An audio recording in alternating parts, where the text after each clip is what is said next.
Bulatkan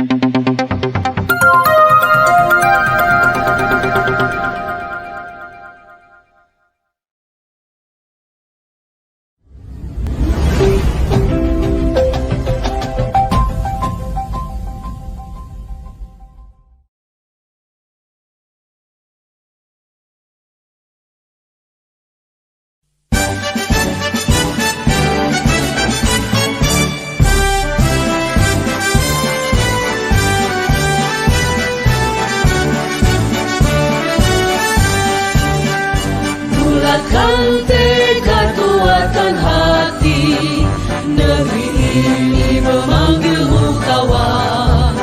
Belajar bergerak berbagi untuk negeri, guru penggerak.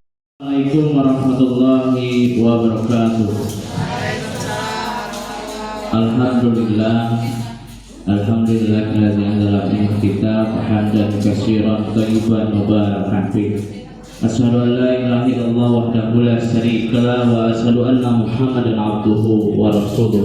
Allahumma shalli wa sallim wa barik ala Muhammad wa ala alihi wa ashabihi wa sallam. Raditu billahi rabba wa bil islami dina wa bi Muhammadin nabiyya wa rasulah. Rabbi zidni ilman warzuqni fahma.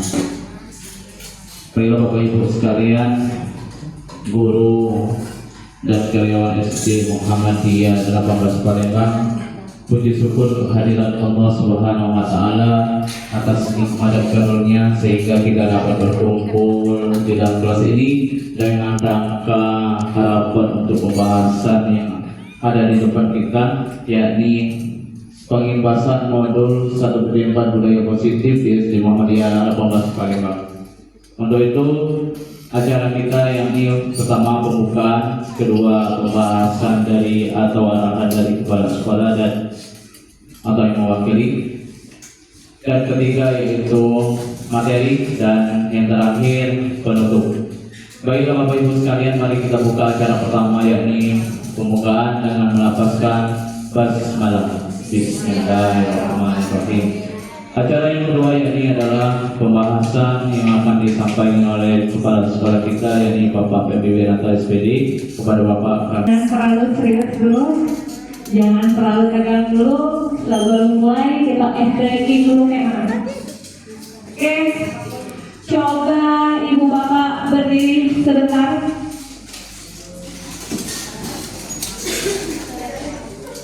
Oke. Saya punya sebuah lagu, mau nyanyi, baik-baik. Oke, di sini pertama-tama ada gerakan Marijo, menari di menara.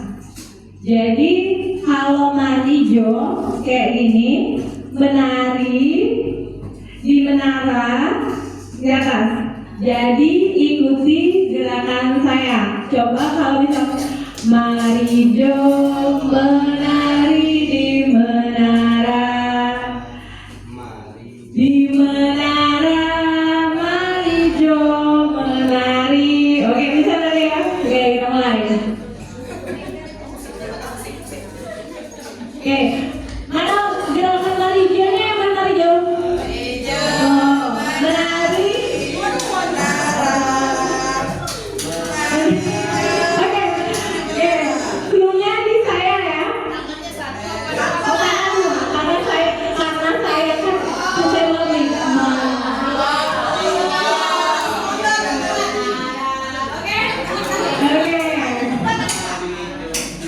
Oke. Menari di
Kaira.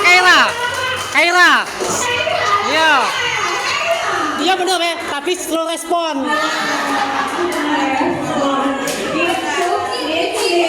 Ya. Respon itu biasanya suka main HP-in ya. Oke, terima kasih untuk guru kita SPK. Silakan duduk kembali.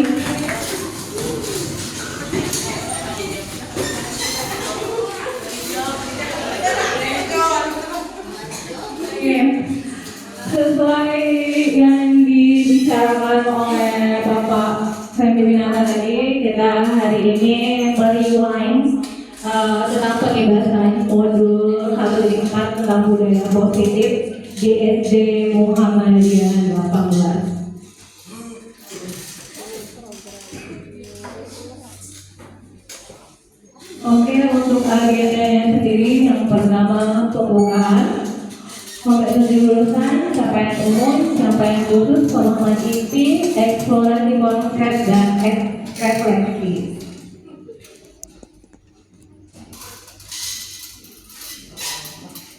Oke, di sini ada pertanyaan pemantik untuk ibu bapak guru sebagai tenaga pengajar. Yang pertama ada hukuman yang tidak menyenangkan dapat mendisiplinkan murid. Setuju atau tidak setuju? Tidak setuju. Yang lain? Atau cuma Pak akademik aja? Oke, ada yang lain? Hukuman yang tidak menyenangkan dapat mendisiplinkan murid. Setuju dan ibu bapak? Oh, kita tidak bahas. Jadi sekarang pengantin dulu, setuju atau tidak setuju? Bisa angkat tangan yang setuju, yang tidak setuju. Oke, nanti banyak yang tidak setuju.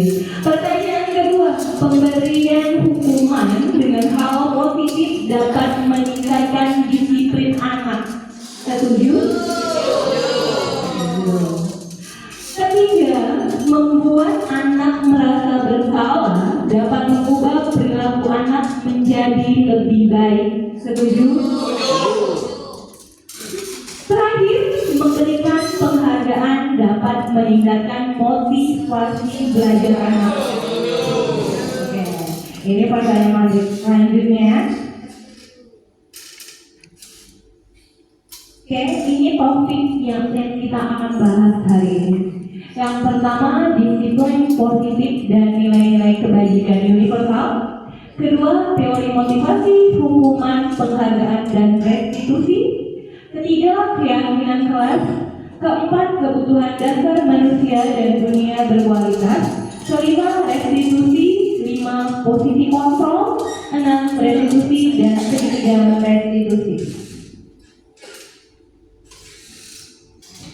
Oke,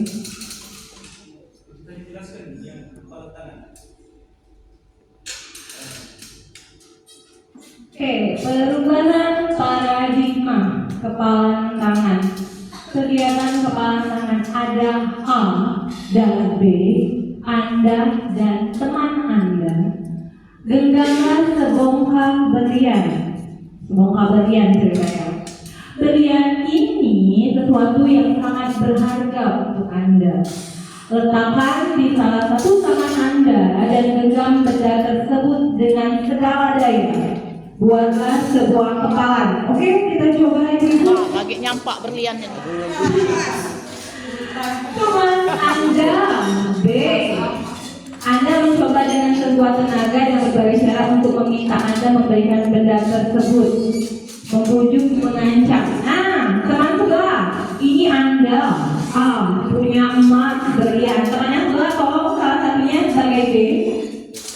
Nah, coba yang B. Oke, ada yang A. Oke, kita punyanya yang sebelah kiri. Sebelah kiri A dan sebelah kanan B. Coba yang sebelah kanan menggenggam, yang sebelah B mencoba sekuat tenaga dengan berbagai cara untuk meminta Anda memberikan benda tersebut. Coba.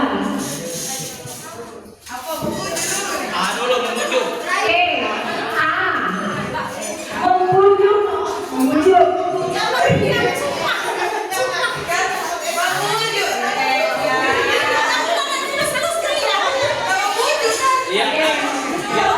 Kalau posisi mengancam, dia tidak mengancam.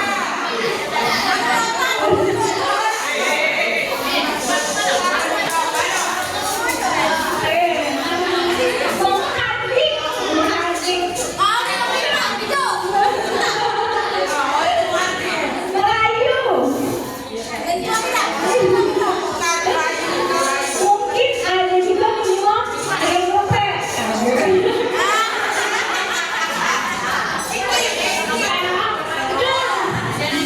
Apa yang terjadi? Apakah kalian mempertahankan posisi Anda? Berlian di sini. Ada yang merayu, diganti, ada yang menyuap bahkan. Kira-kira bagaimana? Oh ya. Bisa atau tetap digenggam berlian tersebut.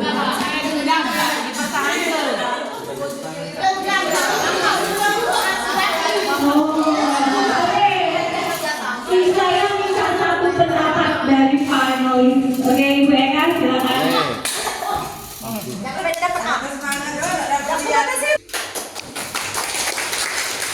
Aplaus untuk Ibu Eka. Terima kasih Ibu Eka untuk pendapatnya yang ternyata luar biasa ya.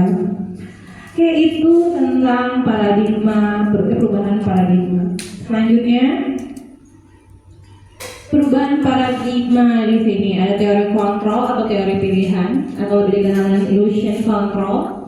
Illusion control mengontrol murid yang selama ini kita temukan. Guru mengontrol murid. Ilusi bahwa kritik dan membuat orang merasa bersalah dapat membuatkan karakter. Kemudian ilusi bahwa semua penguatan positif efektif dan bermanfaat. Dan terakhir, ilusi bahwa orang dewasa memiliki hak untuk memaksa. Itu sering terjadi pada sistem pembelajaran kita saat ini.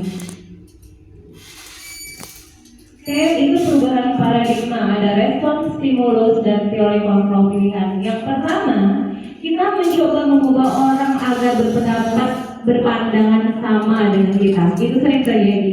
Tetapi kontrol pilihannya adalah kita berusaha memahami pandangan orang lain tentang dunia. Kedua, perilaku buruk dilihat sebagai suatu kesalahan. Itu sering terjadi. Kemudian, pilihan teori kontrolnya, semua perilaku memiliki tujuan. Ketiga, orang lain bisa mengontrol saya, tetapi teori kontrolnya hanya Anda yang bisa mengontrol diri Anda. Keempat, saya bisa mengontrol orang lain. Teori kontrolnya Anda tidak bisa mengontrol orang lain. Kelima, pemaksaan ada pada saat rujukan gagal. Seperti tadi, udah merayu, masih gagal, dipaksa, ditarik-tarik kepala tadi. Nah, tapi nyatanya teori kontrol yang terjadi, kolaborasi dan konsensus menciptakan pilihan-pilihan baru. Dan terakhir, model berpikir menang dan atau kalah. Teori kontrolnya model berpikir menang dan menang, tidak ada yang kalah. Oke, ini disiplin positif. Nah, itu yang kita belajar tadi, teori kontrol menurut William Glasser. Jadi saya lewatkan. Nah, ini apa makna disiplin? Disiplin atau disiplina artinya belajar. Makna asal dari kata-kata ini dari murid Socrates dan Plato. Disiplin diri membuat orang menggali potensi menuju sebuah tujuan apa yang dihadiri. Namun dalam budaya kita, makna kata disiplin telah berubah menjadi sesuatu yang dilakukan seseorang pada orang lain untuk mendapatkan kepatuhan. Kecenderungan umum adalah menghubungkan kata disiplin disiplin dengan ketidaknyamanan, bukan dengan apa yang kita hargai atau pencapaian suatu tujuan mulia. Ini nilai-nilai kebajikan. Oke, saya lewatkan. Langsung kita ke teori motivasi perilaku manusia. Di sini terbagi menjadi dua. Ada motivasi eksternal dan motivasi internal. Eksternal yang pertama, teori motivasi untuk menghindari ketidaknyamanan hukuman. Apa yang akan terjadi apabila saya tidak melakukannya? Nah, misalnya anak-anak sudah dikasih PR, apa kalau misalnya saya tidak mengerjakan PR, apa yang akan terjadi? Itu. Nah, kemudian kedua, untuk mendapat imbalan dari orang lain, apa yang akan saya dapatkan apabila saya melakukannya? Nah, misal disuruh, anak-anak disuruh kenapa ibu, berarti apa yang kami dapatkan, atau nilai yang bagus atau yang lain. Yang ketiga, internal, untuk menghargai diri sendiri. Saya akan menjadi orang yang seperti apa bila saya melakukannya. Nah, ini kita bertemu dengan Bapak Pendidikan Indonesia atau yang lebih dikenal dengan Bapak Ki Hajar Dewantara. Di situ ada pedoman Ki Hajar Dewantara, merdeka itu artinya tidak hanya terlepas dari perintah, akan tetapi juga cakap buat memerintah diri sendiri.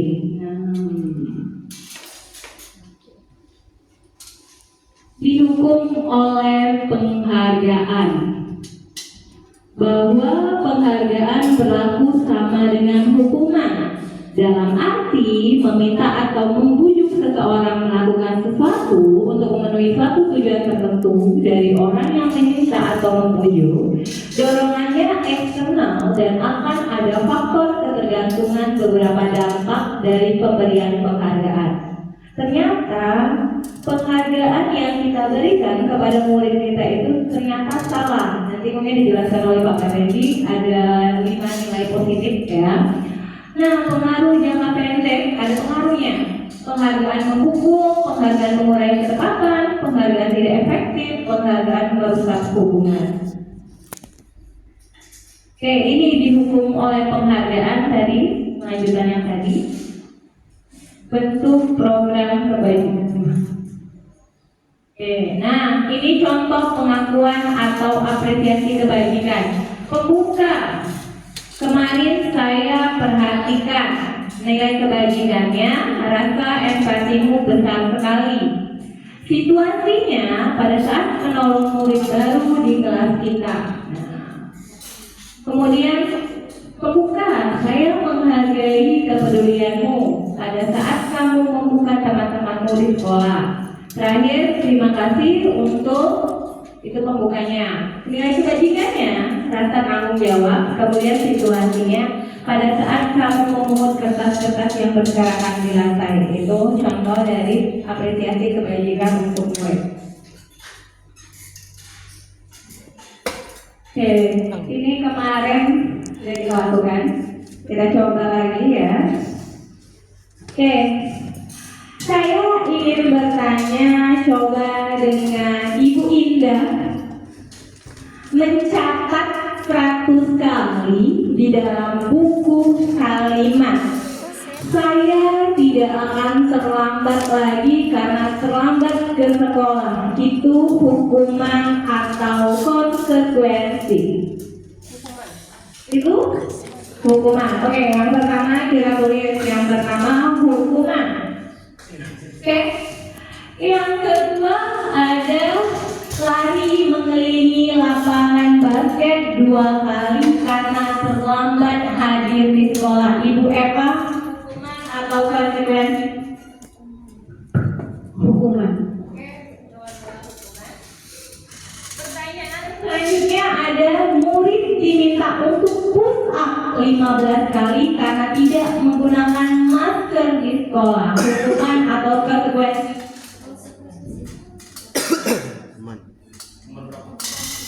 Konsekuensi untuk nomor 3. Nomor 4, menggantikan kertas atas tugas teman yang telah dicoret-coret. Konsekuensi yang kelima, membersihkan tumpahan air di meja tulis karena tersenggol saat belajar. Konsekuensi yang keenam, murid disuruh untuk mengenakan sepatu seharian di sekolah karena tidak mengenakan sepatu hitam. Konsekuensi atau hukuman? Hukuman. Masya Allah. Lari mengelilingi lapangan basket 2 kali karena terlambat 10 menit untuk pelajaran PJOK. Konsekuensi atau hukuman? Ibu Mega? Konsekuensi. Coba kita lihat.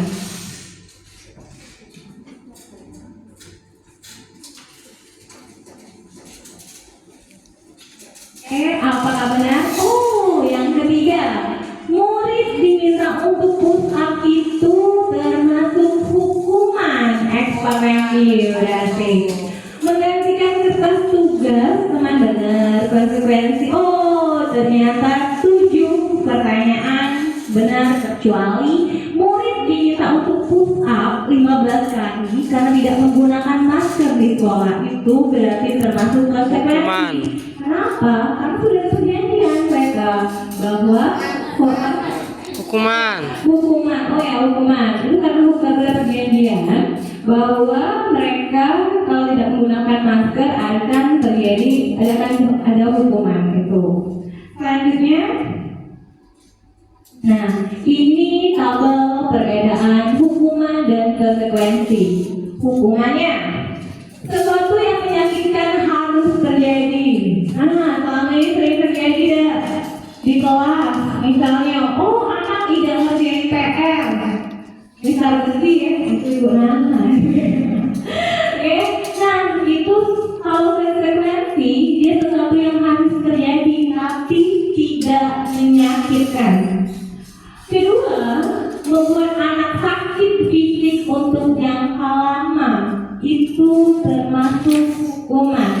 Sedangkan kalau konsekuensinya membuat anak merasa tidak nyaman dalam waktu jangka pendek. Ketiga, anak membenci kedisiplinan.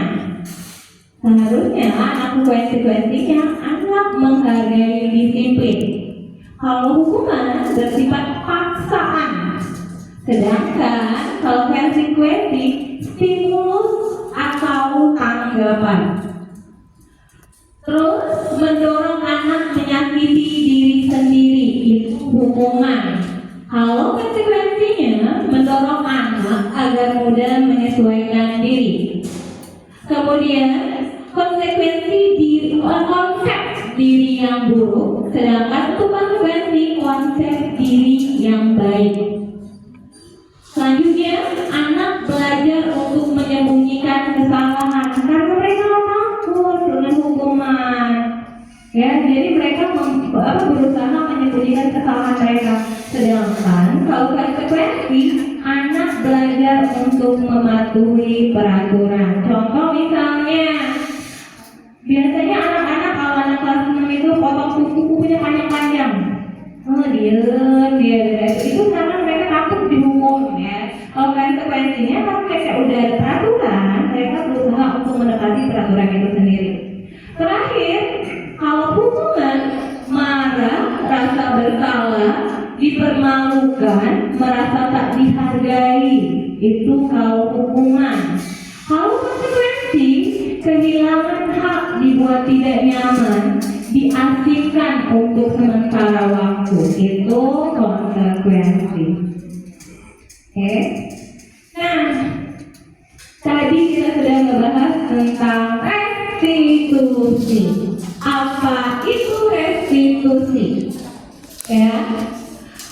Restitusi adalah proses menciptakan kondisi bagi murid untuk memperbaiki kesalahan mereka. sehingga mereka bisa kembali pada kelompok mereka dengan karakter yang lebih kuat. Restitusi juga merupakan proses kolaboratif yang mengajarkan murid untuk mencari solusi dengan masalah mereka dan membantu murid berpikir tentang orang seperti apa yang mereka ingin menjadi dan bagaimana mereka harus memperlakukan orang lain. Ini saya kan. Nah, ini 9 ciri restitusi. Pertama, bukan untuk menebus kesalahan, namun untuk belajar dari kesalahan. Memperbaiki hubungan. Tawaran, bukan paksaan. Beda dengan hukuman. Kemudian restitusi menuntut untuk melihat ke dalam. Restitusi mencari kebutuhan yang mendasar tindakan akan kebutuhan dasar manusia, nanti akan dilanjutkan ke Pak Hendy. Restitusi diri ada cara yang paling baik. Kemudian restitusi fokus pada karakter bukan tindakan. 8. Restitusi fokus pada solusi, ya, bukan menghukum tetapi mencari alternatif solusi. Terus 9. Restitusi mengembalikan murid yang berbuat salah pada kelompoknya. Oke, kita ke keyakinan kelas. Yakin gak kok? Keyakinan kelas. Nah, ini namanya keyakinan kelas. Bukan masalah yakin gak yakin, tapi nanti kita bahas di sini. Nah, ternyata keyakinan kelas itu berupa bentuk peraturan, tetapi ada pertanyaan. Mengapa tidak peraturan saja? Mengapa harus keyakinan kelas? Hal lebih positif kayak peraturan dengan keyakinan, ya. Pertama, mengapa kita memiliki peraturan harus menggunakan helm bila mengendarai kendaraan roda 2? Kenapa? Ayo. Mengapa kita memiliki peraturan harus menggunakan helm bila mengendarai kendaraan roda 2? Menjaga keselamatan ya. Untuk menjaga keselamatan. Kedua, mengapa kita memiliki peraturan 3M? Masker, mencuci tangan, menjaga jarak. Oh, ini era corona kemarin. Kenapa?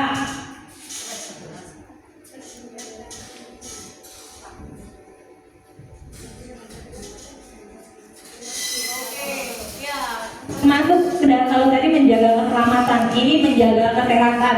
Ketiga, mengapa kita memiliki peraturan harus datang tepat waktu? Nah, nanya dulu yang mana yang paling tepat waktu ya? Ini kayak ini paling tepat waktu. Kenapa? Tepat waktu sekali kan biasanya itu.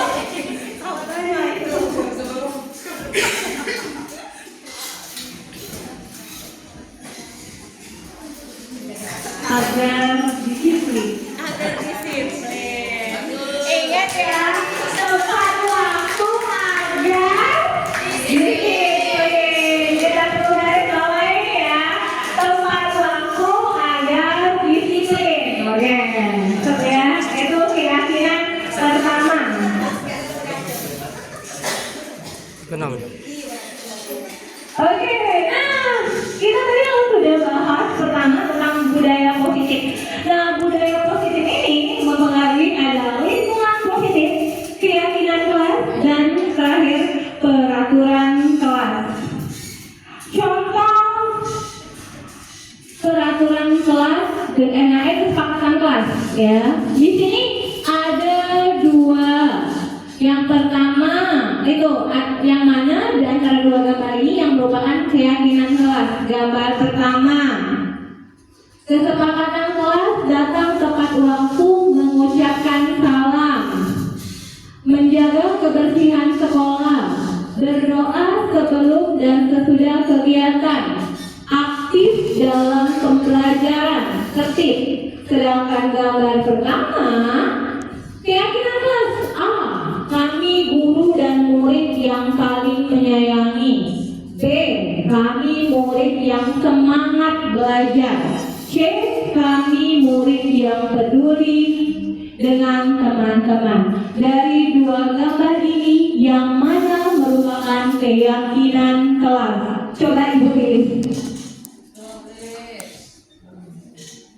Dari dua gambar ini, Ibu pilih yang mana merupakan keyakinan kelas? Gambar A atau B?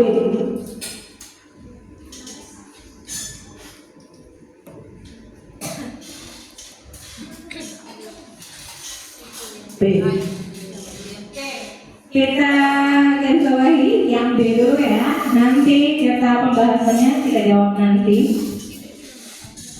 Dan di sini diperlukan untuk guru-guru sebelum membuat suatu keyakinan itu kesepakatan dulu sama anak-anak apa peraturan-peraturan yang perlu mereka terapkan di kelas.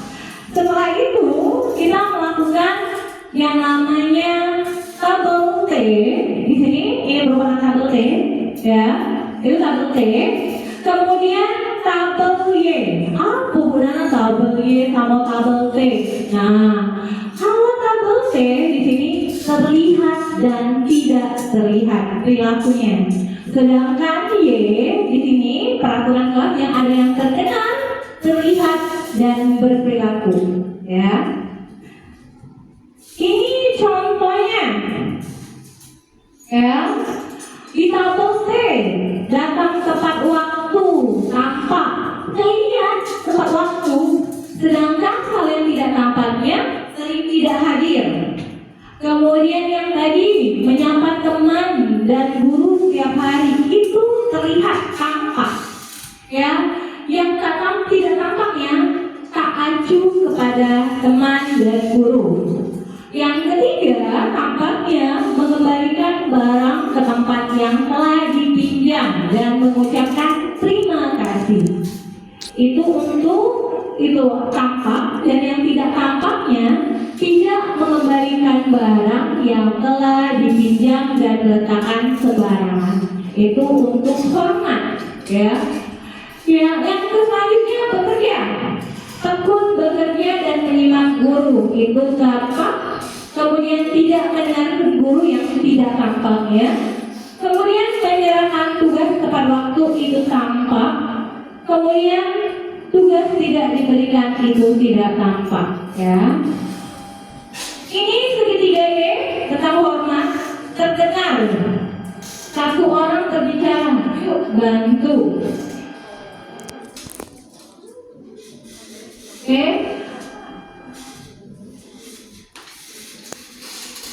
Kita bisa selesaikan ini bersama-sama. Itu dengan terima atau tolong, permisi,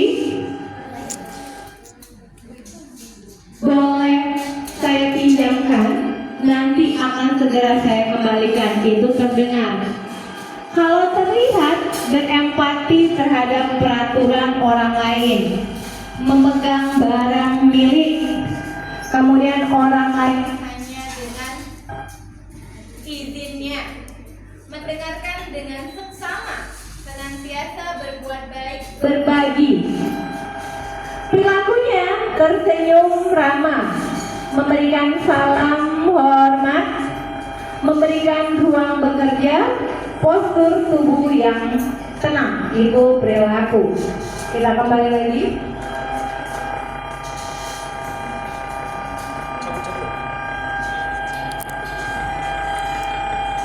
Iklan.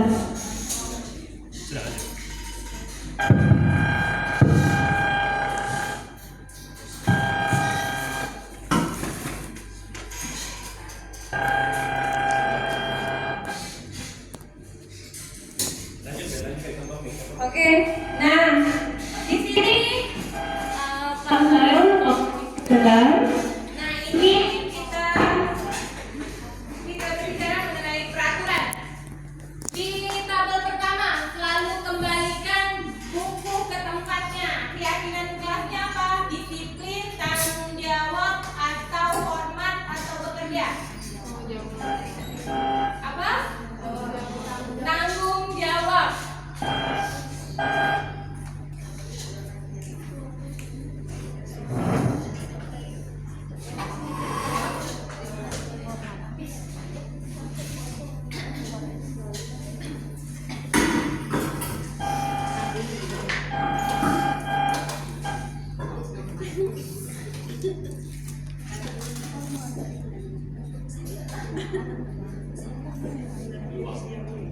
Kemudian dilarang mengganggu orang lain, itu termasuk dilarang mengganggu orang lain, termasuk apa Bu Bapak? Pilihannya tadi apa? Iya, dari tanggung jawab, menghormati, disiplin apa dia? Hah? Tanggung jawab juga yang lain? Menghormati takbir, sudah. Kemudian hadir di sekolah tepat waktu. Disiplin. Dilarang melakukan kekerasan. Menghormati. Dilarang menggunakan narkoba. Peraturan. Oke. Kemudian bergantian atau menunggu giliran. Menghormati. Gunakan masker.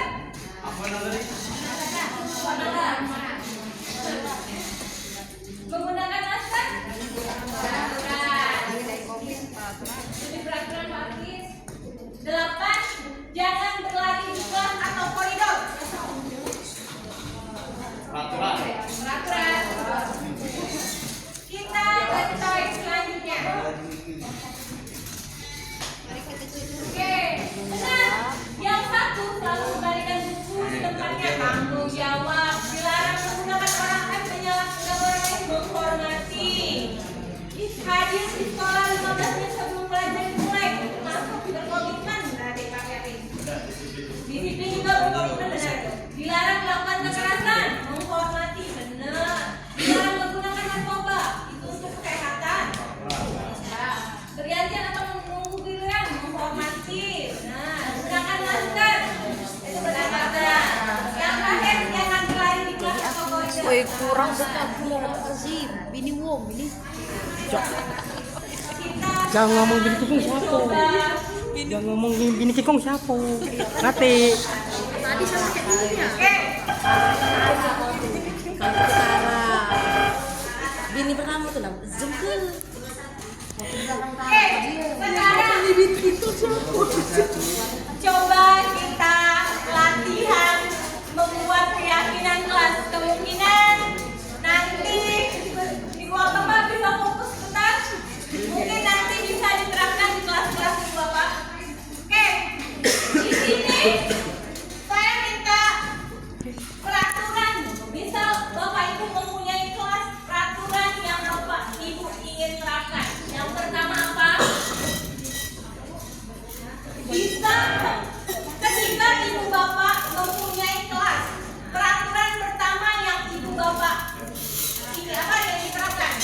Dilarang datang terlambat. Mengucapkan salam. Mengucapkan salam saat kelas. Woi, dah budak ini kau. Saat Sini mana pula? Di sini lah. kelas. Yang kedua, memakai seragam Nempel nomor yang 1 rapi. di ini. Pak, dia begitu Pak. Hati akhlak. Ketiga,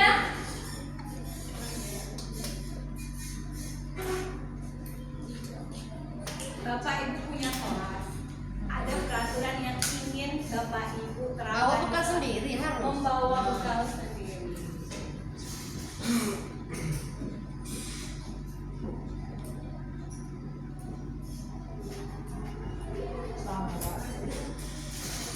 Ada lagi? Dilarang bully. Dilarang membuli.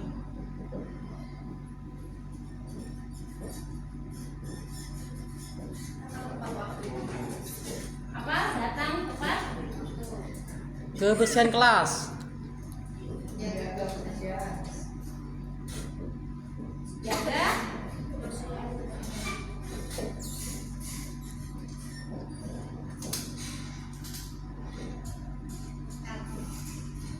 Ada lagi?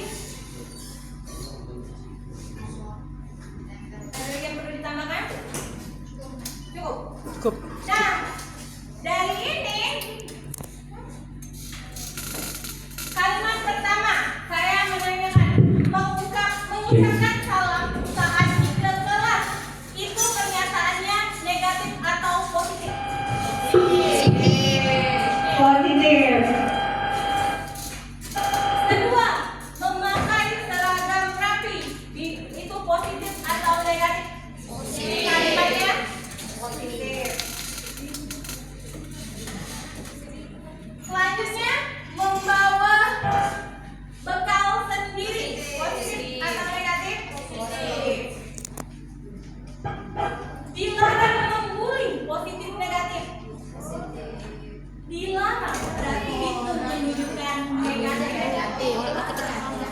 Iyalah, kan ini nih pujaan hatinya. Kalimat positifnya Pujaan hatiku Tara.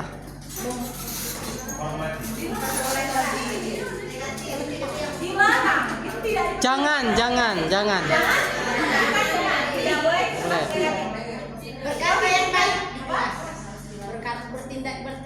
Berperilaku baik di kelas. Berkata yang baik. Berperilaku baik. Nah, ini masih MBK sip. Good, MBK sob. Baik. Eka sob. Siapa ya? Biasa bukan baik. Masya Allah, ya Allah cantiknya siapa ini? Ini positifnya. Oke, datang tepat waktu positif negatif. Positif. Jaga kebersihan. Positif. Oke, setelah ini ketika Bapak Ibu sudah memberikan pemaparan tentang pendapat anak-anak mengenai peraturan, kita ke yang namanya tabel T.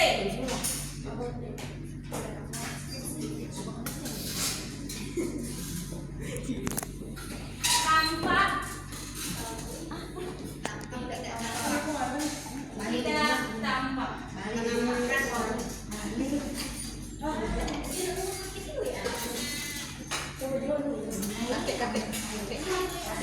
Angle-nya pas di sini lah. Sumpah. Oke. Pertama, mengucapkan salam saat ke kelas. Tampak.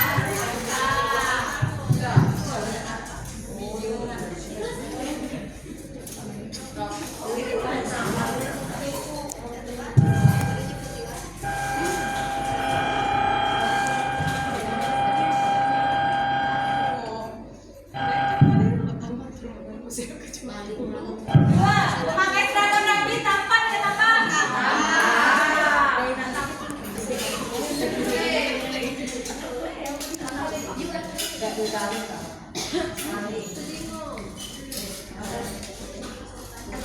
Tiga, berperilaku baik di kelas.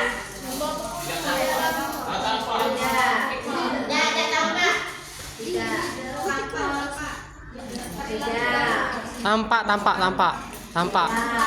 Senyum 3S, senyum siapa sholat itu. Iya.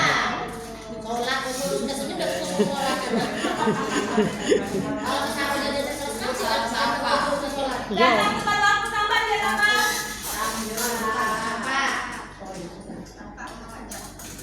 Masya Allah. Anak siapa ini? Udah pernah kulit cantiknya dah. Jaga kebersihan.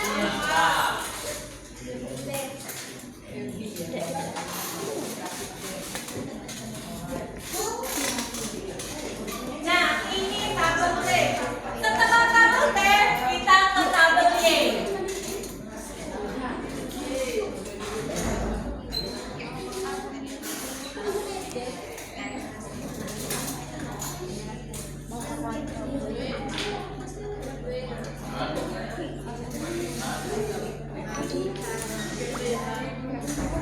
Lihat, diraba, diterang. Oke? Di nomor 1 itu termasuk mengucapkan salam saat ke kelas, melihat, mendengar atau perilaku. Mendengar. Perilaku. Jadi poinnya ya. Poin 1 termasuk perilaku. Memakai seragam rapi. Melihat. Membawa bekal sendiri. Berperilaku baik di kelas. Ya, perilaku itu. Datang tepat waktu. Perilaku.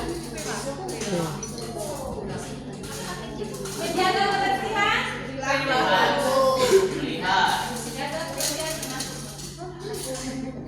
Berarti peraturan yang berlaku. Setelah itu baru dikelompokkan menjadi keyakinan kelasnya. Yang penting yakin dulu ya kan. Iya.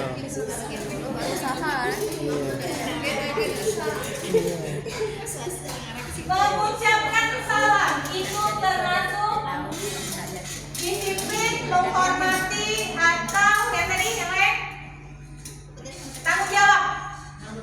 Tanggung jawab. Mengucapkan salam.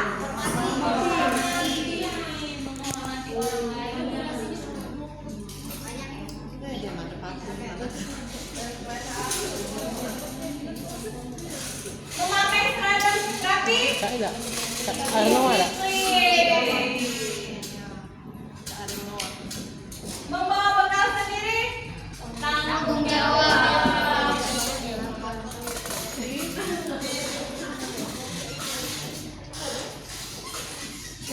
Datang tepat waktu. Jangan kepercayaan. Disiplin. Nah, jadi simpel. Kalau kita sudah mempunyai keyakinan kelas, anak-anak tidak perlu banyak peraturan tertentu. Kalau mereka sudah yang namanya keyakinan kelas, Apa lagi ya? menghormati orang lain, disiplin dan tanggung jawab, mereka akan mempunyai kesadaran untuk tidak melanggar dari keyakinan kelas mereka itu sendiri. Ya, oke. Nah, itu sedikit materi dari saya. Saya lanjutkan dengan pembicara selanjutnya, Bapak Femi Binata. Saya tutup pembicara saya. Wassalamualaikum warahmatullahi wabarakatuh.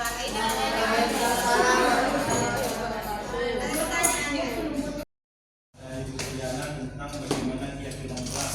Intinya, keyakinan kelas itu timbul dari peraturan yang Bapak Ibu buat di kelas. Jadi datang tepat waktu itu bisa jadi kalau kewajibannya apa itu dia akan bertanggung jawab untuk menyusun itu, dan juga nanti akan diturunkan itu tidak ada yang kewajiban baik baru masuk ke keyakinan kelas. Jadi kita masuk ke pembelajaran eksplorasi konsep kebutuhan dasar manusia dan dunia berkualitas. Next. Nah, ini kebutuhan dasar manusia. Yang pertama ada bertahan hidup, gitu ya. Bertahan hidup. Yang kedua adalah kebebasan. Terus ada kesenangan, kasih sayang dan rasa diterima dan penguasa. Di situ ada 5 kebutuhan dasar manusia. Ini adalah semuanya kita punya. Kita ada di situ. Terus lanjut ke 5 posisi kontrol guru ya.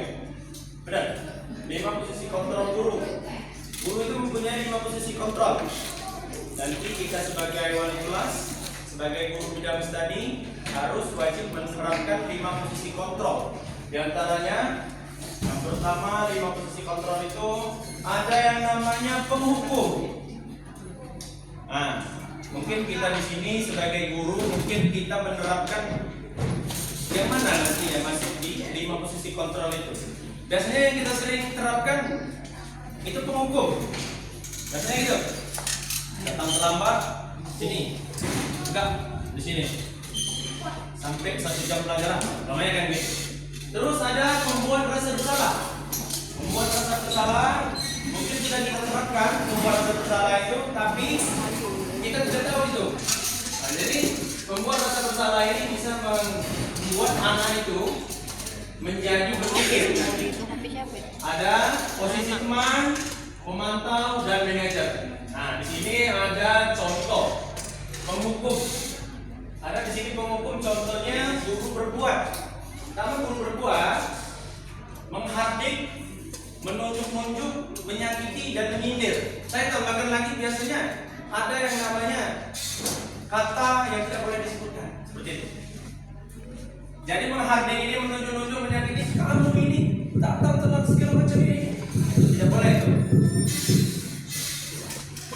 Baik, menghardik, menunjuk-nunjuk, menyakiti dan menyindir. Nah, di sini ini posisi kita sebagai guru ada di posisi penghukum. Terus yang kedua ada pembuat rasa bersalah.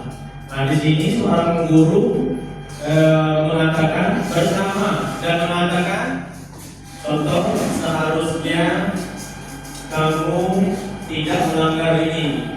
Ibu kecewa dengan tindakan kamu. Jadi anak tadi buat rasa bersalah, ya. membuatkan alasan-alasan untuk murid. Jadi kita sebagai guru, kita berada di posisi teman. Nah, ada posisi pemantau, menghitung dan mengukur. Ada posisi yang terakhir, manajer, mengajukan pertanyaan-pertanyaan. Nah, contoh yang nomor 2, guru berkata, kalau kamu tidak melakukannya, awas ya. Nah, itu ayo. Kita sebagai guru, pernah nggak kita berkata seperti itu? Pernah. Awas ya, kalau kamu tidak melakukan ini, nanti ibu suruh bersih-bersih ya. Nah, itu ya, biasanya seperti itu. Terus, membuat rasa bersalah. Ini ada contohnya lagi. Kamu seharusnya, kamu sudah tahu kan, ibu lelah sekali mengatakannya, ibu stres. Nah, ibu stres dengan perilaku kamu, beduh. Seperti itu. Ya Allah, ya Allah. Nah, jadi anak tadi merasa bersalah. Nanti kita jelaskan potensi-potensi mana yang nanti akan kita ambil. Terus, contoh yang kedua, ayo lakukan demi ibu ya. Maksudnya ibu itu bisa ibu dari wali kelas, bisa ibu di rumah. Lakukan demi ibu ya. Masa kamu tidak mau ingat tidak ibu pernah bantu? Seakan-akan kita itu dengan dia itu berteman, tapi pengennya dia ingat kebaikan itu. Ya, posisi teman ini seperti itu. Umpamanya ibu Khaira ya dengan Anandanya, ya, kamu ibu harus bantu. Nah, seperti itu. Ikuti aturan ibu ya. Begitu ya. Ada yang namanya pemantau. Pemantau ini dia sudah membuat peraturan di kelas ataupun di sekolah, tapi dia cuma memantau. Nah, begitu anak tadi melakukan pelanggaran peraturan tadi, maka dia akan memanggil. Nah, kamu sudah tahu kan, ada aturan ini. Nah, itu ya, sama seperti tadi masuk ke situ keyakinan kelas, kesepakatan kelas dan peraturan kelas. Terus, manajer, apa yang kita yakini, apa yang bisa kau kerjakan untuk memperbaiki masalah ini? Kalau di sini saya mau tanya dulu kepada ibu-ibu atau bapak, dari posisi 5 kontrol ini, mana yang menurut ibu yang bagus, yang baik diterapkan di sekolah kita? 5 posisi kontrol ini sebagai kita sebagai guru ya, mana yang kira-kira menurut bapak ibu bagus diterapkan di sekolah? Menghukumkah, membuat rasa bersalah, teman, pemantau, atau manajer? Semua. Ibu Ratna semua. Ibu Rani manajer. Ada lagi? Membuat rasa bersalah. Ada lagi? Kita semua pasti pernah melakukan yang semua. Ya. Tidak dipungkiri lagi, karena kita ngajarnya itu di SD, pasti kita lagi kesel, penghukum keluar. Kita lagi seneng, kita buat posisi manajer. Posisi manajer ini posisi terbaik ya. Posisi terbaik seorang guru bertanya kepada anaknya. Contohnya tadi, apa yang kamu lakukan tadi nak? Kira-kira kalau kamu lakukan itu, anak tadi ada efek sampingnya nggak? Kita tanya seperti itu ya. Itu posisi manajer. Pemantau. Ada ini guru. Sebelumnya jadi guru. Pak Hafiz sebelumnya apa contohkan? Dia posisinya di depan. Anak tadi terserah. Dia cuma memantau saja. Kalau ada yang melanggar peraturan, maka terapkanlah tadi dipanggil. Pemantau ini bisa berpindah ke penghukum. Memantau ini ya. Jadi boleh diterapkan di kelas, tapi sudah memantau, jangan pindah ke posisi penghukum. Ada 2 yang bagus diterapkan di kelas, yaitu posisi teman dan posisi manajer. Kalau di sekolah kita nggak bisa di posisi manajer, walaupun ini adalah posisi terbaik, kita masuk ke posisi teman. Anak-anak SD dengan karakteristik yang berbeda, mereka akan enak diajak kalau kita ajak seperti teman. Seperti itu ya. Nah, membuat rasa bersalah juga. Lanjut. Pilih 5 posisi. Nah, ini ada pertanyaan, pernyataan-pernyataan ya. saya kecewa sekali dengan kamu. Seperti yang saya sebutkan tadi. Siapa yang mengatakan itu? Nah, membuat orang merasa bersalah. Kita ya, sebagai guru. Kamu tidak pernah benar melakukannya. Kita ambil posisi yang pertama, menghukum. Ayolah, lakukan demi ibu ya, demi ibu bapak. Teman, apakah kamu mau mendapatkan stiker bintang hari ini? Itu pemantau ya. Nanti kalau pemantau itu kalau ada yang melanggar peraturan dia akan tegur. Kalau ada yang bagus maka dia akan dikasih reward. Nah itu ya pemantau.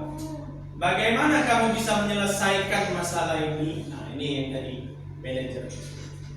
Siapa yang pernah melakukan posisi manajer? Boleh bertanya? Siapa yang pernah melakukan posisi manajer? Ah, tunjukkan. Nanti kalau sudah ada pernah, nanti saya kasih lihat. Liburan naik ke Lampung. Siapa yang pernah melakukan posisi manajer? Nah, manajer ini contohnya itu kita akan menanyakan keyakinan. Keyakinan apa? Keyakinan kelas yang kita sepakati tadi. Contohnya begini, saya mengganggu Ibu Putri lagi membuat tugas. Ibu Putri buat tugas, lagi hening, lagi busuk, tiba-tiba saya senggol-senggol. Maka Ibu Putri marah dengan saya. Ya, marah, menghardik-hardik segala macam. Maka yang tadi Ibu Putri dipanggil. Ibu Putri ditanyakan keyakinannya. Keyakinan apa yang Ibu Putri langgar dengan menghardik mengatakan rasa kotor-kotor tadi? Omanya kamu ini kurang ajar ini disebut juga binatang kita. Maka di kesepakatan kelas, di keyakinan kelas tadi apa? Nah, contohnya apa? Menghargai sesama teman. Itu keyakinan yang dilanggar. Nah itu kalau posisinya manajer ya. Terus ada lagi tanggung jawabnya ditanyakan lagi. Mau nggak? Kalau Ibu Putri nanti meminta maaf kepada temannya walaupun dia bersalah kepada kita. Ada itu penggalian rasa empati kita ya, gimana? Nanti Ibu Putri minta maaf. Yang juga yang satunya juga minta maaf. Itu posisi manajer. Jadi posisi manajer itu tidak membedakan siapa yang benar, siapa yang salah. Itu. Ada lagi, kamu selalu yang paling terakhir. Kamu ini peringkat terakhir, datang terakhir, baliknya cepat. Datang terakhir, peringkat terakhir, balik cepat. Itu penghukum. Nah, jadi untuk itu penghukum dan lain-lain itu kalau bisa kita hilangkan posisi itu. Bukan tidak mungkin masih kita pakai. Tidak apa-apa, tapi menghukumnya tadi bisa dikolaborasikan dengan posisi-posisi yang nyaman. Lanjut. Bergerak antara peraturan, pemantau, konsekuensi atau hadiah, nilai-nilai, manajer dan memperbaikinya. Nah ini contoh ya, ada di sini kelihatan ya. Kalau kamu tidak, saya akan titik-titik. Nah diberi konsekuensi untuk membuat tidak nyaman. Apa yang kamu yakini bagaimana memperbaiki masalah ini? Nah ini, sekarang saya mau tanya. Kalau kamu tidak, saya akan. Itu posisinya apa ya? 5 kontrol tadi. Posisi 5 kontrol tadi. Penghukum. Yang kalau kamu tidak, saya akan titik-titik ya. Jadi penghukum ya. Nah apa yang kamu yakini bagaimana memperbaiki masalah ini? Manajer. Jawab. Ya. Jadi posisi manajer ya. Jadi slide selanjutnya kita masuk ke segitiga restitusi. Segitiga restitusi ini baik untuk kita sebagai guru juga ya. Bukan hanya kepala sekolah yang menerapkan segitiga ini, tapi seluruh guru, bidang studi, bahkan di rumah kita terapkan juga segitiga restitusi ini, pembelajaran genap. Lanjut. Kalau ice breaking itu biasanya Ibu Triana yang bisa. Biar gak tegang ya. Bagaimana Ibu Triana? Ice breaking itu? Ya, kita bantuan. Karena kalau guru olahraga itu dia tak punya ice breaking. Yang punyanya salam olahraga itu. Dari dulu salam olahraga pokoknya. Nah itu ya. Tak punya dia apa namanya itu ice breaking. Ada video-video yang kemarin? Nanti ya kita lihatkan video yang sudah, boleh jawab. Kita cari video yang sebelum kita masuk ke segitiga restitusi ini ya.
Ya bisa dicari, nanti ada salah satu video, nanti Bapak Ibu bisa artikan video itu.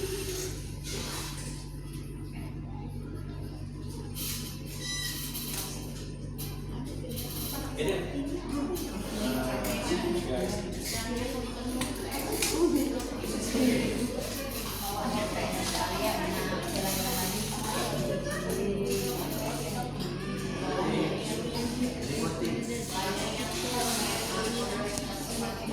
Sebelum kita menunggu videonya, karena yang biasanya breaking itu perempuan, nah, jadi segitiga restitusi memang berbentuk segitiga ya. Di sana ada validasi kebutuhan, menstabilkan identitas, yang terakhir yaitu menanyakan keyakinan. Nah, validasi kebutuhan. Ya, kamu tentu punya alasan mengapa melakukan itu ya. Biasanya kalau siswa itu biasanya kalau dia diganggu dengan orang yang kategorikan aktif, pasti dia mempunyai alasan kenapa dia membentak si anak tadi ya. Sebabnya seperti yang saya contohkan tadi, saya mengganggu Ibu Putri memarah-marahin saya, keluar kata-kata kotor. Nah itu alasannya itu karena dia sering mengganggu.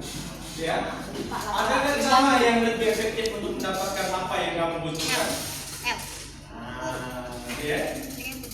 Terus menstabilkan identitas. Kita bertanya lagi kepada siswa tadi. Setiap orang pasti pernah melakukan kesalahan. Kita sebagai guru menanyakan itu. Ya, memang setiap orang pernah melakukan kesalahan ya. Terus kamu bukan satu-satunya yang pernah melakukan ini. Terus menanyakan keyakinan seperti yang saya katakan tadi, maka keyakinan kelas yang Bapak Ibu buat itu ditanyakan begitu menyelesaikan segitiga restitusi. Nilai apa yang telah kita sepakati? Apa yang kita sepakati? Datang telat, datang tepat, tidak berkata kotor di dalam ruangan, membuang sampah di tempatnya, ya itu ya. Bawa bekal dari rumah, itu izin kalau mau keluar ruangan, itu kesepakatan, keyakinan. Maka ditanyakan di sini. Nah, nilai apa yang kita sepakati kemarin ya? Nah, Umpamanya tadi, kata foto tadi, ditanyakan lagi kepada dia, nilai apa? Saling menghargai sama teman. Nah, terus bertanya lagi mengenai keyakinan. Kamu ingin menjadi orang yang seperti apa? Maka siswa tadi, nah coba dimulai nih, habis liburan biasanya cerah ceria. Umpamanya kita ada di posisi masalah, ada posisi masalah, maka saya sebagai wali kelas bertanya, kamu ingin menjadi orang yang seperti apa?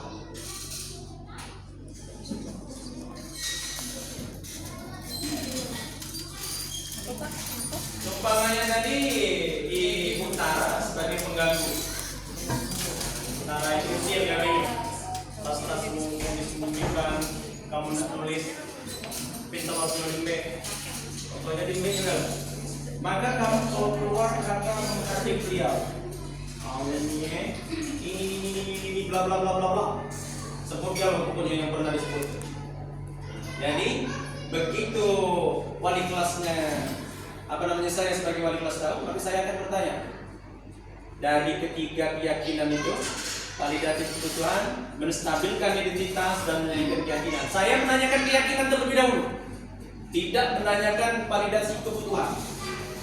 Nah, kamu ingin menjadi orang yang seperti apa? Coba pikirkan. Sekaligus kita nunggu video breaking. Gak usah tegang-tegangnya, jawab. Kamu ingin menjadi orang yang seperti apa? Orang yang jadi orang yang lebih baik. Nah, bagus. Jadi, kalau kita sudah tahu pengen jadi orang baik, maka wali kelas tadi bertanya lagi, maukah kamu meminta maaf kepada temanmu? Nah, seperti itu. Maukah kamu memperbaiki hubungan kamu dengan teman yang lain? Nah, itu. Jadi, tanyakan terus sampai nanti tidak ada lagi keyakinan ataupun kesepakatan kelas yang dilanggar. Nah, seperti itu ya. Nanti kita lanjutkan lagi. Sudah nak? Jagalah internet ya.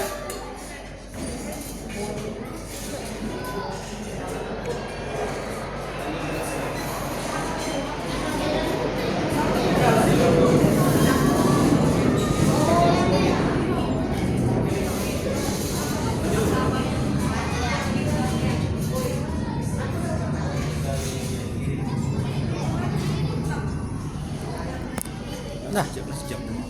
Loh, Mak. Sejam, sejam. Ini 40 menit, ini 20.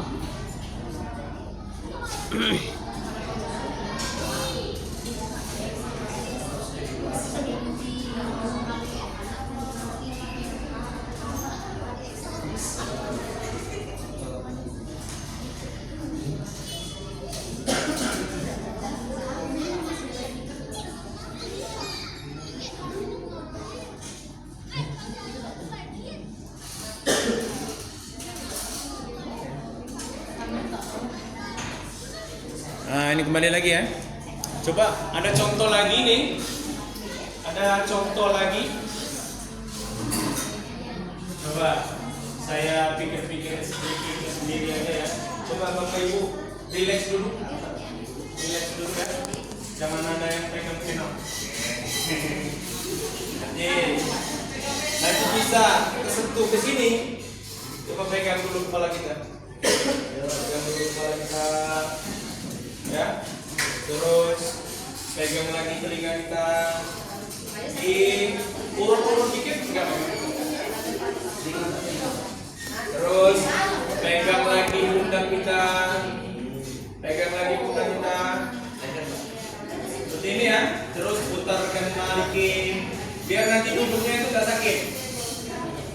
Putar ke belakang, kembali lagi pegang kepalanya tangan satu. Miringkan ke kanan, miringkan ke kiri. Nah, tuh siapa yang berbunyi-bunyi berarti sudah capek. Nah, dikurangi ada snack ya, kalau ya. Jadi kita tadi sekilas tentang perenggangan. Nah, kita kembali lagi menstabilkan identitas. Guru berkata,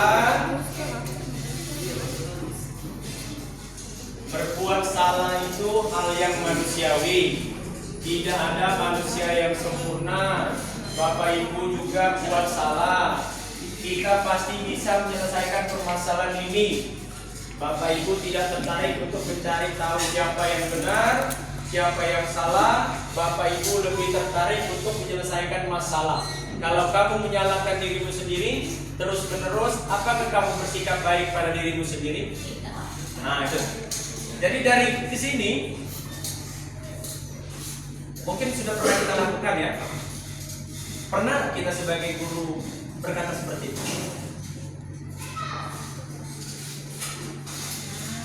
Berbuat salah itu adalah hal yang manusiawi. Pernah nggak kita sebagai guru?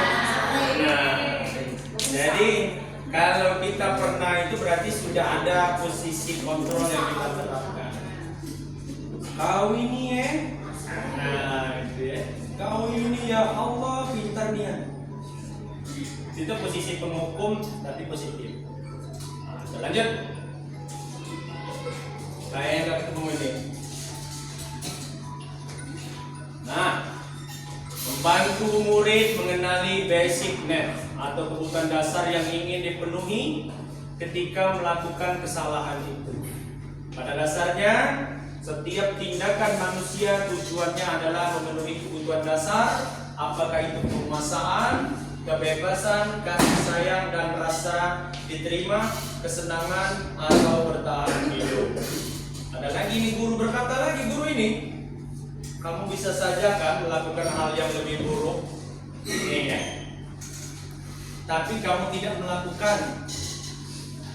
Kamu pasti punya alasan mengapa melakukan itu. Apa yang penting bagi kamu? Kamu boleh tetap berusaha menjaga sikap itu, tetapi tambahkan sikap yang lain, yang baru. Mau gak kamu belajar cara lain untuk mendapatkan yang kamu butuhkan tanpa harus memukul? Nah ini kalau siswa tadi sudah main tonjok aja. Terus yang ke selanjutnya, apakah kamu bisa melakukan dengan lebih baik besok? Nah, Bapak Ibu yang saya hormati, sebelum kita lanjut ya, sebelum kita lanjut, tentunya segitiga restitusi ini dan juga 5 posisi kontrol tadi, ini jujur ya, jujur. Kira-kira posisi mana yang paling sering kita terapkan? Kembali ke 5 posisi kontrol.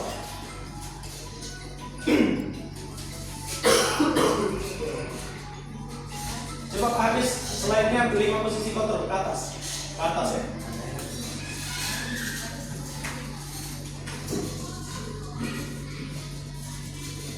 Terus ke atas ya.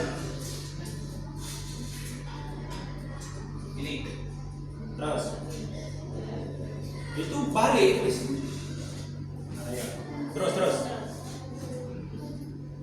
Terus.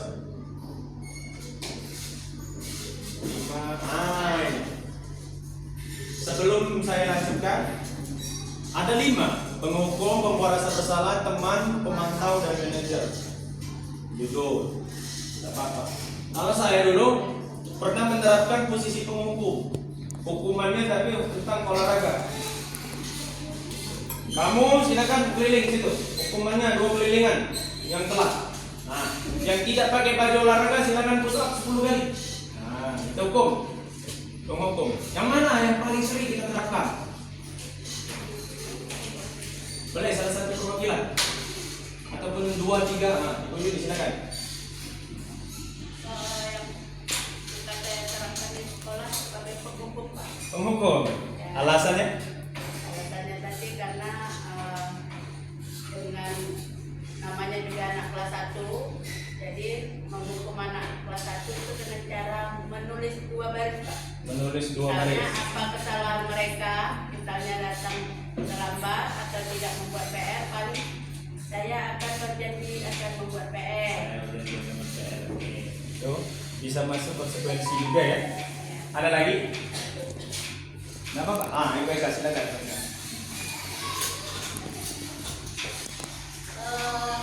Kalau saya yang bukan sering juga sih sebenarnya, ada ada tiga yang Diterapkan ya. belum diterapkan di kelas. Pembuku, pembuat rasa bersalah, manajer. Karena yang pertama, sebelum saya menghukum, saya dulu mengajukan pertanyaan-pertanyaan dulu. Saya tidak langsung memberi hukuman sebelum kita gali dulu pokok permasalahan inti. Itu harus dikaji lagi. Setelah dikaji, kita buat dulu rasa bersalah. Setelah itu baru dikasih hukuman. Itu yang saya terapkan di kelas. Jadi Bu Eka ini menerapkan manajer dulu ya. Kalau saya tangkap jadi manajer terlebih dahulu ya. Dicari pokok. Hukumannya terakhir. Ya. Jadi ya terus. Jadi posisi kalau yang paten itu memang kalau posisi benar karena kita posisinya tadi seperti yang saya sampaikan di SD, maka 5 posisi itu biasanya kita pakai semua. Biasanya, tapi jangan terlalu dominan. Penghukum tadi bisa kita arahkan ke penghukum yang agak positif. Jangan sampai anak tadi merasa dia aku lagi disayang lagi. Nah, yang sampai benar kita sebagai pembuat rasa bersalah itu juga. Maka dia akan timbul bahwa kemarin kan kita sudah sepakat ini nah. Kita kan sudah sepakat. Kenapa kamu langgar lagi kan? Nah, seperti itu ya. Kenapa kamu langgar lagi? Apa salah ibu nih? Nah, itu biasanya kalau itu lagi dunia itu. Apa salah ibu nih nah? Apa salah bapak nih nah? Saya ke kamu nih datang telat terus mengganggu anak-anak yang lain terus. Apa ibu nih kurang cantik? Itu kan? Ada lagi? Itu tadi perwakilan kelas 1 4. Nah, sekarang kelas 5 ada belum? Ada? Biasanya yang agak ekstrem di kelas berapa? Salah Pak, salah. Hah? Kesalah. Kelas berapa? Kesalah. Ayo, kita perwakilan dari kelas 5. Ekstrem kelas 5.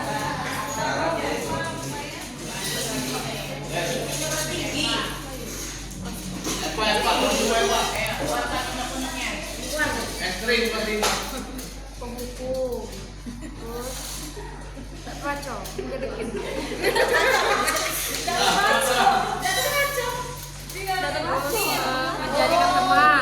Menjadikan teman juga, terus Menjadikan hidup. salah. Apa sudah diterapkan semua itu? Sudah. Kayaknya ya. Iya. Gak apa-apa. Yang namanya kita di pendidikan itu di dalam kelas itu adalah hak kita ya. Ingatkan lagi kepada Bapak Ibu guru bahwa wali kelas itu adalah hak kita. Aturan kita yang buat, kesepakatan kita yang buat, anak itu kita yang ngatur.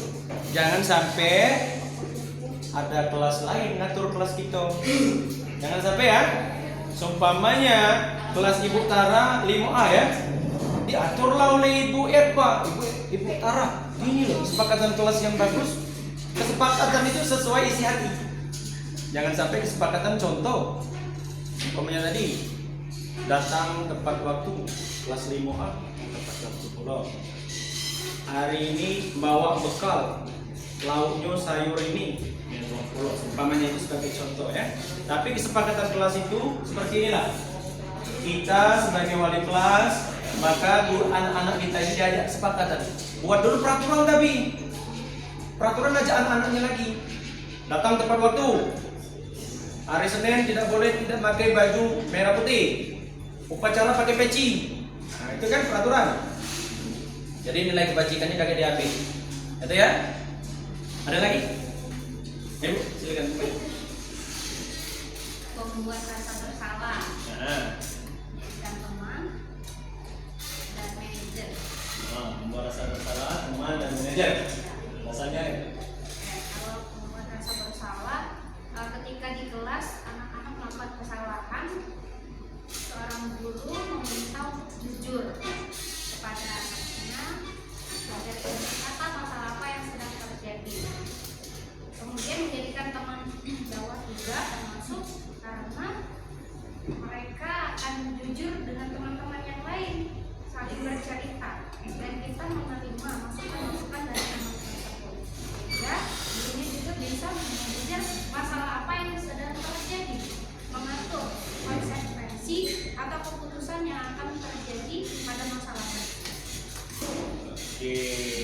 ya.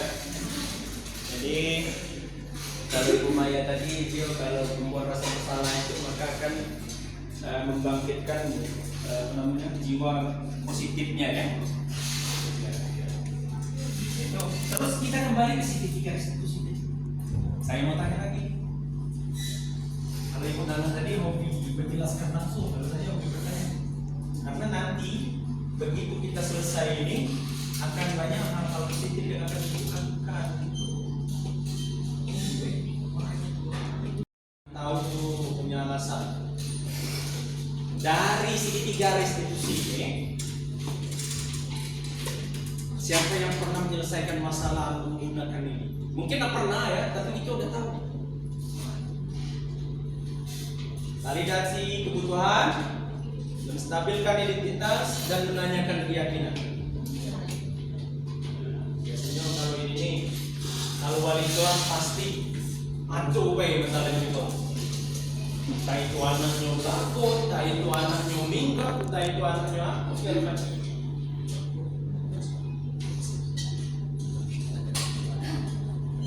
Nah itu segitiga restitusi ya.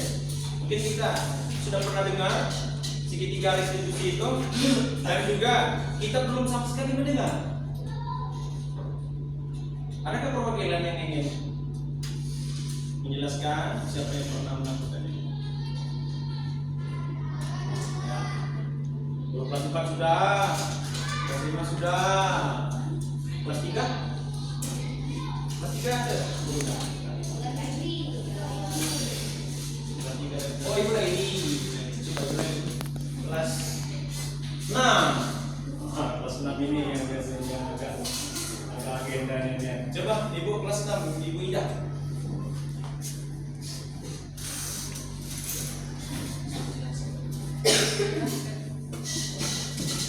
Yang apa sudah dilakukan ini belum?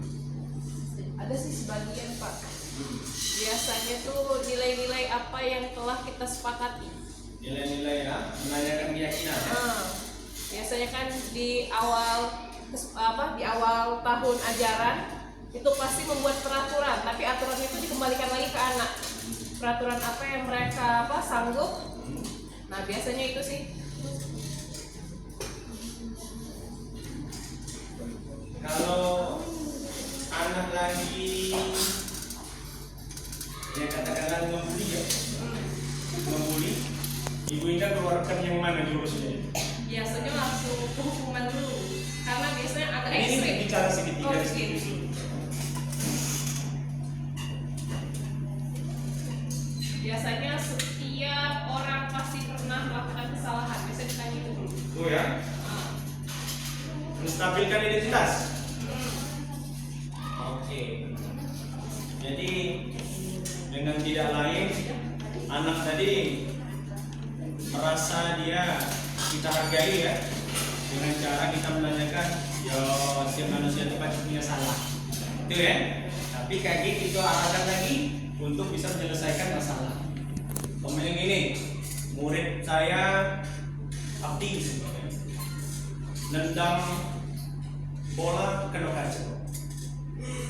Pasti dia punya alasan. Aku tadi pengen nendang kuat-kuatnya Pak, supaya keepernya ini tidak bisa nangkap tendangan maut. Jadi kita tanyakan, Bapak dulu pernah nendang saya? Yang kena kaca sepeda motormu. Jadi ada tanggung jawab, gitu ya, tanggung jawab. Terus kita tanyakan lagi, terus kita gali lagi informasi. Segitiga restitusi ini intinya penggalian informasi ya, penggalian informasi dari kita sebagai guru ke anak tadi. Terus lanjut, tinggal proses lagi. Lanjut, terus ini sudah. Anak melihat kesalahannya dihubungkan dengan norma-norma sosial dan nilai-nilai yang mendasari manusia berinteraksi dengan orang lain. Nah ini yang saya sebut tadi, menanyakan keyakinan. Coba pinjam laptop itu bisa itu pakai wifi. Nah, cari video itu, ajak dulu yang ini. Happy. Menanyakan keyakinan ya. Nah guru berkata, yang kita pelajari di kelas. Ya. Terus kelas yang ideal seperti apa sih? Kamu yang ingin jadi anak seperti apa? Apa yang kamu rasakan ketika kamu melakukan itu? Kamu menjadi orang seperti apa?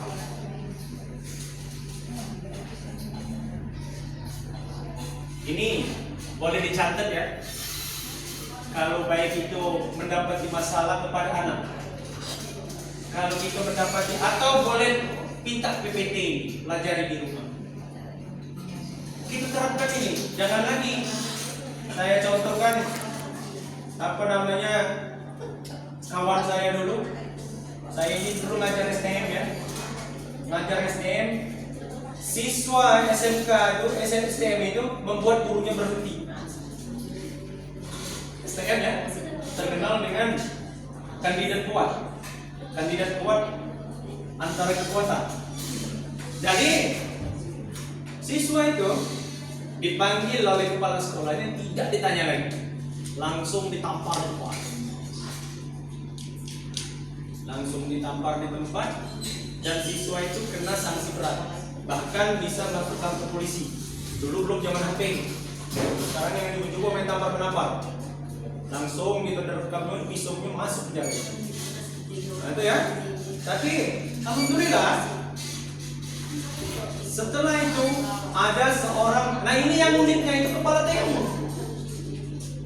TU yang menanyakan keyakinan seperti ini. Nah katanya, ngapa kamu tadi nyuruh guru itu berhenti? Aku tuh katanya main-main lah ibu itu ujinya maaf ya, cantik nih ya. Jadi aku pengen dikolai baik, kita masih dikolai bagaimana juga. Tapi ibu itu tidak galau, jadi aku ajak kawan dikolai. Ayo dapat satu informasi kan dari situ ya.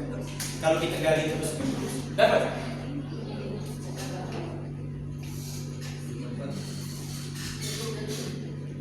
Atau nanti kita cari video yang inspirasinya bagus. Nanti biar naruh komentar ibu. Apa ini? Sebelum Tadi kasus. iya.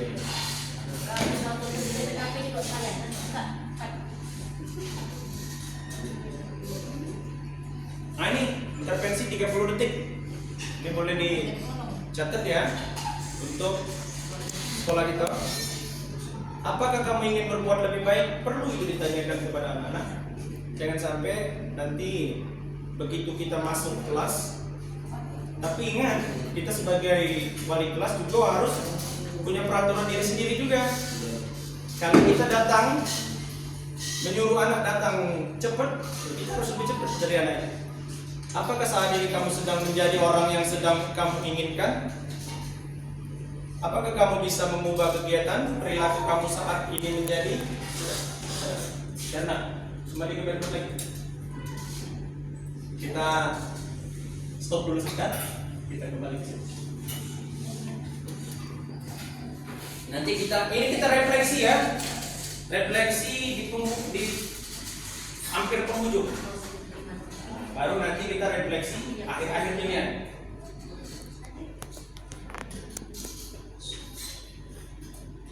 Nanti yang bisa jelaskan silakan dulu tangan.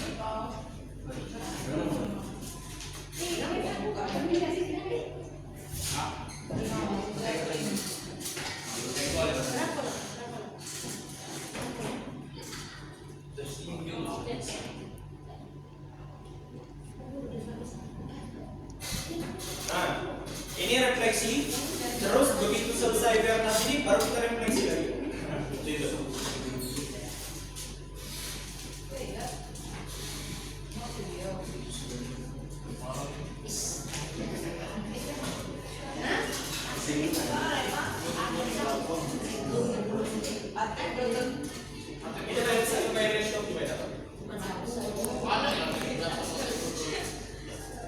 Nah, kamu perhatikan gambar ini ya yang di sini. Kalau suaranya udah bagus. Nah, silakan.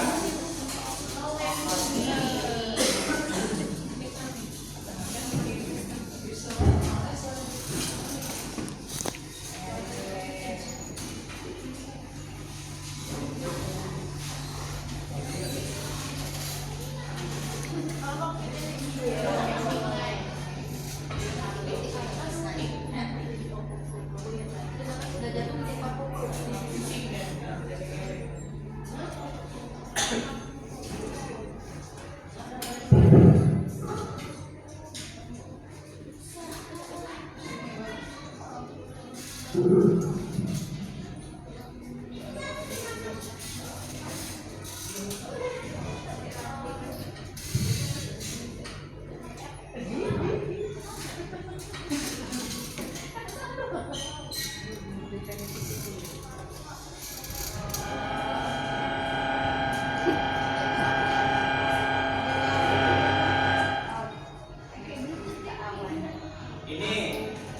berkaitan dengan sekolah kita ya.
Cari lagi videonya, saya mau tanya dulu yang ini, cari lagi video yang bagus. Nah, ini tadi ada video Bernard yang di rumahnya tiba-tiba dia bermimpi dan berhayal. Siapa yang mau menjelaskan video tadi? Biasa menghayal. Nah,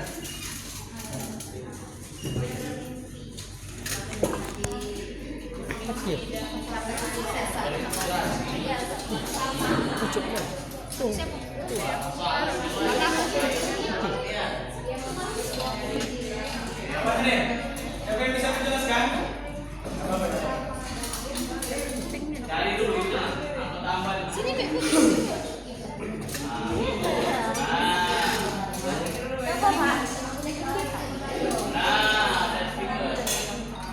Ada yang bisa menjelaskan? Silakan. Jalan.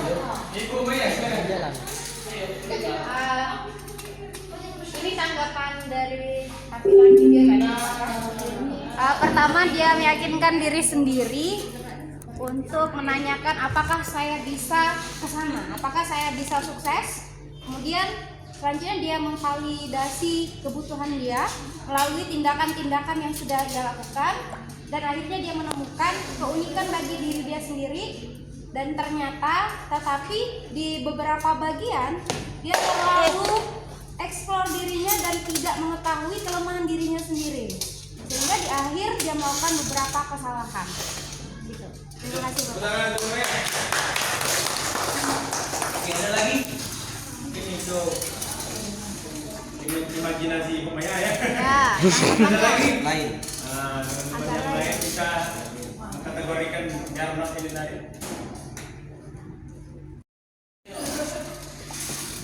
Imajinasi tak terduga atau tahu betul tidur. Coba di zoom ke sini agak kamera. Depan, posisinya. Depan ini, sini. Depan sini pegang nih cepat lah. Nah. Pas. Oke ya, Awas sakit pinggang, sudah ke zoom itu.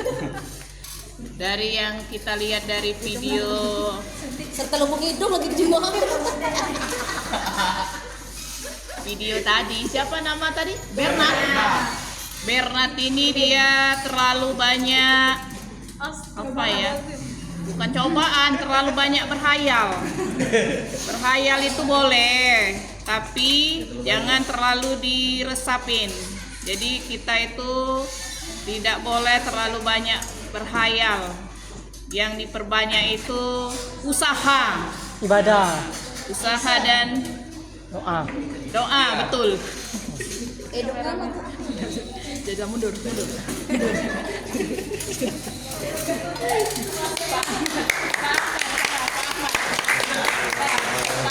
Sudah dilakukan semua. Intinya kalau saya dengar tidak boleh terlalu banyak berhayal. Bagus dari ngayal. Kalau berhayal kan tindakan percuma ya. Ada lagi?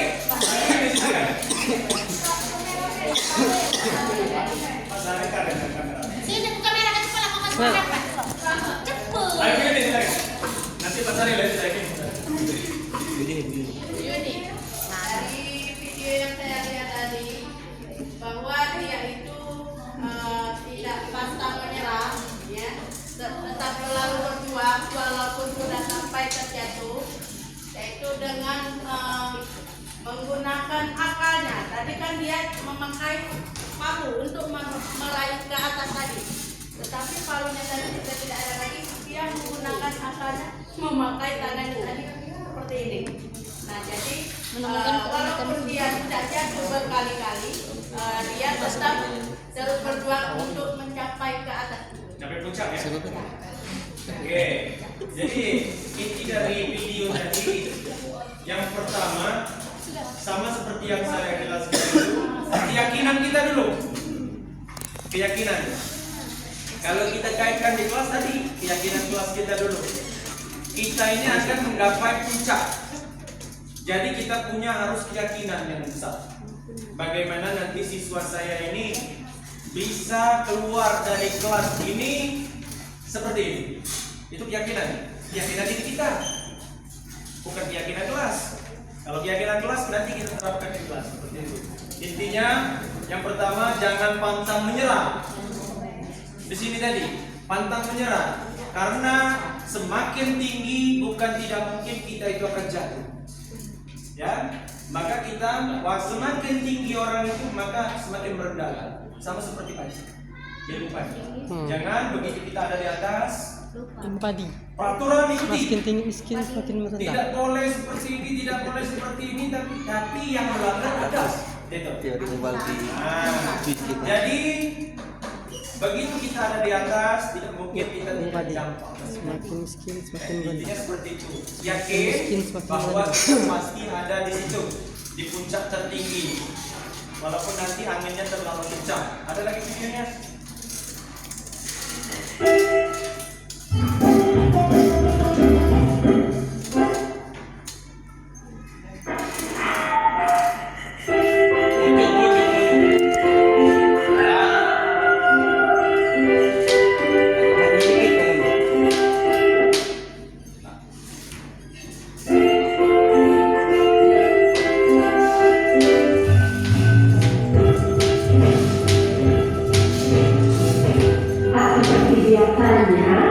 Nabila tampak bergegas hati. Diberitahu satu demi satu perlengkapan sekolah agar tidak ada yang tertinggal. Artinya, dia akan mulai kelas yang baru dengan penuh semangat. Hari ini pasti menyenangkan, ujar Nabila dalam hatinya. Pikirannya tertuju pada sahabat-sahabatnya di kelas. Dan salah satu sahabat yang paling kocak adalah Andri. Nah, setelah menyantap sarapan pagi, Nabila bergegas. Diciumnya di tangan ayah dan mamahnya. Kemudian dia pun pergi bersekolah.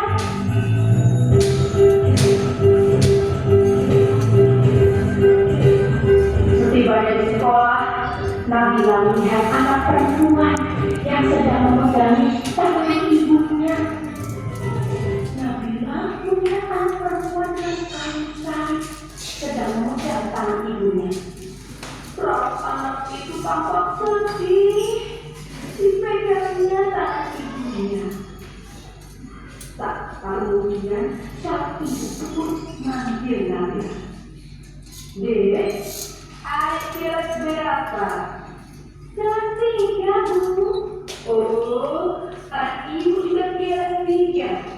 namanya Christina. Dia anak di sini. Christina, ayolah, kenalan dengan teman baru ini, Fit. Bisa ibu Christina. Marilah, Christina. Bel pun berbunyi. Malah Christina terlihat banyak naskah. Ibunya mulai menghitung supaya Christina mau masuk kelas. Oleh sebab itu, Nabila segera menghampiri dan melambai tangan Christina. Masuk kelas yuk, nanti kamu sebangku denganku. Ajak Nabila. Mereka pun masuk kelas setelah melakukan Christina. Di kelas,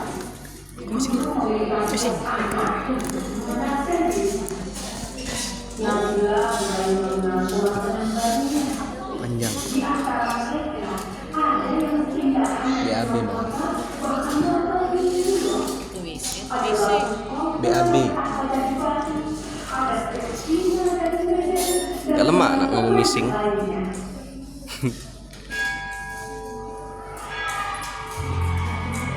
Oi.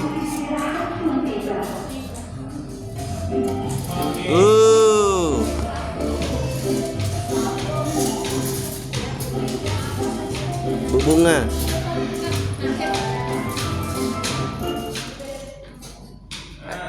Ayo kan ya. Yuk. Itu video tadi. Ibu lain. Boleh. Boleh. Dari Oke, assalamualaikum warahmatullahi wabarakatuh. Waalaikumsalam. Oke, pertama ya, perkenalkan nama saya Triana Septiani. Buat Saya dipercaya buat menjadi film. kelas 6B. Oke, di sini saya ingin sedikit berpendapat tentang video yang baru diputarkan. Kalau melihat tadi si Marina itu, Marina ya? Nabila. Nabila, apa Marina tadi? Nabila. Marina ya. Marina tadi ya, karena baru balik dari pantai, ini ingat. Nah, sudah. Kepanjangan. Marina tadi orang ya sesuai dengan keyakinan dari Indonesia, 5 keyakinan di situ ada terlihat. Yang pertama ada Marina, agama Islam, kemudian ada Kristi dari terlihat di situ Kristen, kemudian ada si anak ada yang Bali dari Hindu, kemudian ada yang China dari Buddha. Nah, itu jadi mereka di situ saya lihat di kelas mereka menghargai perbedaan-perbedaan tersebut dari 5 agama yang mereka yakini. Mereka tidak ada satu sama lain mengejek, Pak. Mungkin itu saja. Jadi sesuai dengan judulnya, berbeda itu indah. Mantap. Oke. Tepuk tangan dulu. Terima kasih, Pak. Oke, tepuk tangan semuanya. Masya Allah. Boleh? Apa lagi? refleksi itu deh. Oh. Selesai nih. Aku refleksi. Alhamdulillah selesai. Ada lagi yang ingin refleksi. Cak mana jadi cak inilah. Coba, kalau saya tanyakan itu tadi video tadi di profil pelajar Pancasila di mana? Ini tidak panjang, 10 menit. Bersandar terus. Itu Pancasila ya. Tuh. Nah, Rahmat Mulia ada lagi profil pelajar Pancasila ya.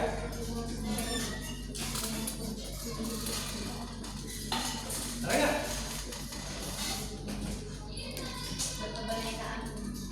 Berkebinekaan global. Kita ubah itu visinya. Umum. Kalau kita, tapi bukan tidak mungkin kita juga harus menghargai umat beragama lain. Itu ya. Jadi intinya di keyakinan kelas itu masuk yaitu menghargai satu sama lain.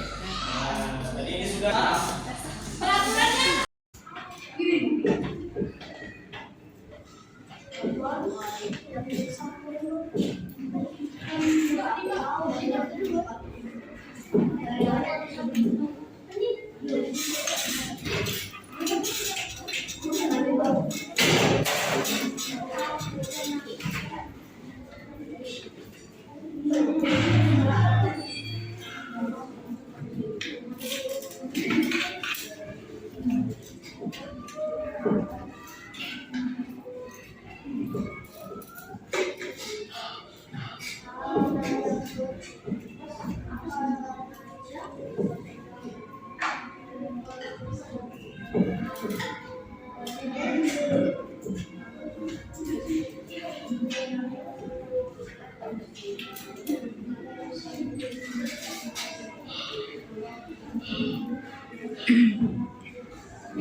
Berarti peraturan yang pertama, berarti ini tentang membuang sampah. Peraturan kedua tentang tidak boleh ribut di kelas.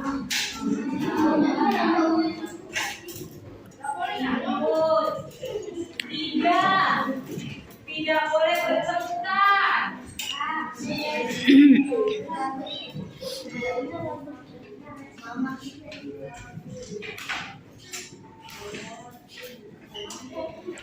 Empat, tidak boleh mengatai. Itu sama kita anuin ya, sama aja. Oke, harus masuk tepat waktu. Tepat waktu. 5.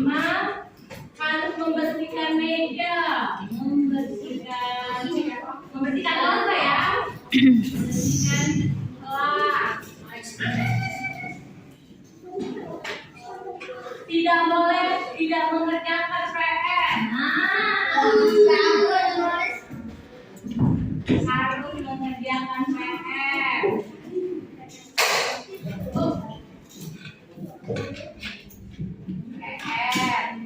Tidak boleh ngobrol. Sama ya, tidak boleh ikut ya, ngobrol jadinya ya. Tidak boleh. Tidak boleh itu. Terus tidak boleh tidak boleh mengambil barang orang.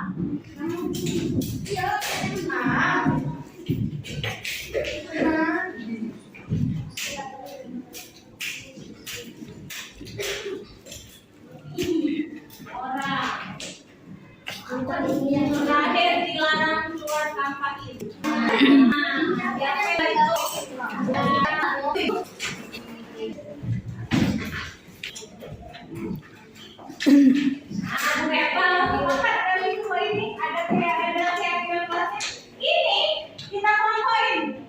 Membuang sampah pada tempatnya berarti harus disiplin ini, disiplin. Tidak boleh ribut juga disiplin. Tidak boleh bertengkar. Disiplin itu. Disiplin juga itu termasuk disiplin. Tepat waktu harus bertanggung jawab. Memberi kelas tanggung jawab. Mengerjakan PR tanggung jawab. Tidak boleh tanggung jawab. Akhir berkurang